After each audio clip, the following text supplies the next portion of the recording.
नमस्कार बंधुरा आज आबार राधे कृष्ण डेयरी फार्म नतून एक भिडियो निये चले एसेछि। आज भिडियोते जानिए देव छागल निये किछु कथा और छागलेर घरे यदि जारा पाठा राखो पाठा थाकले कि उपकार और कि क्षति सेगुलो निये जानिए देव। आजके आमादेरो आगे देखेछि एटा आमादेर घरेरই बाच्चा पाठा राखा आछे। एके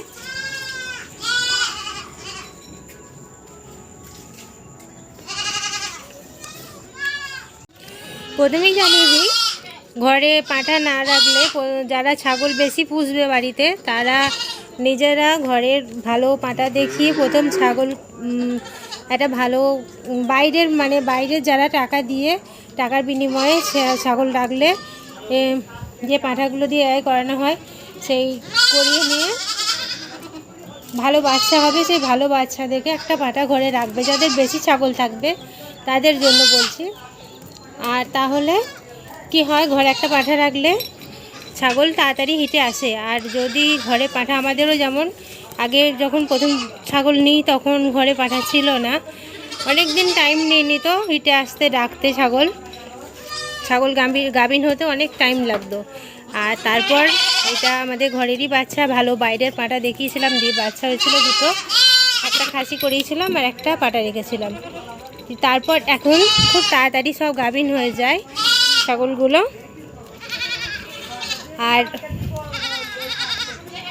আমরা এটা আগে ছেড়ে রাখতাম বাঁধতাম না সেটার জন্য কি ক্ষতি হয় সেটা জানাবো। ছাগলের সঙ্গে সব সময় পাটাকে রাখা যাবে না।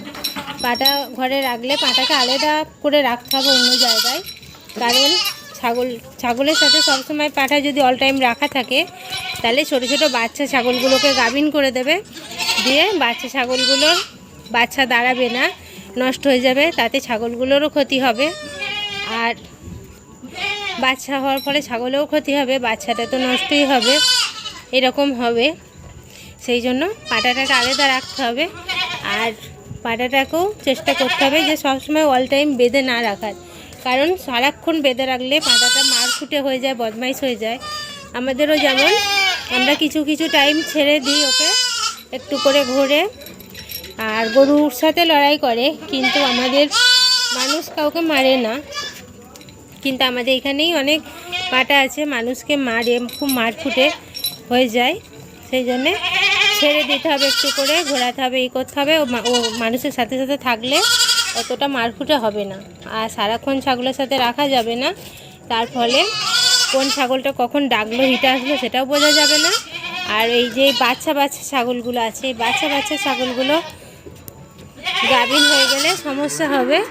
সেই জন্য সবসময় ছাগলের কাছে পাটাকে ছেড়ে রাখা যাবে না। আর আমাদের এখানেও আগে দেখিয়েছিলাম যে পাটারা বাচ্চা ছিল দিয়ে ওই জন্য সবসময় এদের কাছে একসাথে থাকতো তার ফলে আমাদেরও অসুবিধা হয়েছে। কারণ এই ছাগলটা গাভিন হয়ে গেছিলো আর আরও ছাগল 8 মাসে যেমন এইটা 8 মাসে গাভিন হয়েছে আর প্রথমবারই দুটো বাচ্চা দিয়েছে। এই যে এই দুটো এই কালোটা আর এই কালোটা এই দুটো বাচ্চা দিয়েছে কিন্তু এ পুষ্টি কম হয়েছে দুধ কম পেয়েছে বাচ্চাগুলো কিন্তু ঠিক আছে সুস্থ আছে। কিন্তু এই ছাগলটা অনেক কম বয়সে গাভিন হয়ে গেছিলো আর আমরা বুঝতে পারিনি এই পাটাটা তখন এখানে থাকতো এদের সাথেই দিয়ে বাচ্চাটা ভালো হয়েছিল বড় হয়েছিল বেঁচে ছিল কিন্তু এ একদম দেখেও নি এর দুধটাও সেরকমভাবে হয়নি তার জন্যে বাচ্চাটাকে সেভাবে বাঁচিয়ে রাখতে পারিনি। আর আমরা ছিলাম না থাকার সময় হয়েছিল বাচ্চাটা আর এ একদমই মাঠ ছিল বাচ্চাটার কাছে ঘেঁষছিল না একদম। এবার এগুলোর জন্য আমি জানিয়ে দিচ্ছি যে যাদেরই থাকবে ঘরে বেশি ছাগল থাকলে পাটা রাখবে আর পাটা রাখার ফলে ছাগল তাড়াতাড়ি হিটে আসবে গাভিন হবে সেগুলো যেমন ভালো হবে। আর তার সাথে পাটাটাকে একটু আলাদা রাখার চেষ্টা করতে হবে আলাদা রাখতে হবে যাতে ছাগলগুলো নষ্ট না হয় তার জন্য। আজ এই ভিডিওটা এইটুকুনি জানালাম কার কেমন লাগলো জানিও ভালো লাগলে প্রচুর শেয়ার করো লাইক কমেন্ট সাবস্ক্রাইব করো। নমস্কার।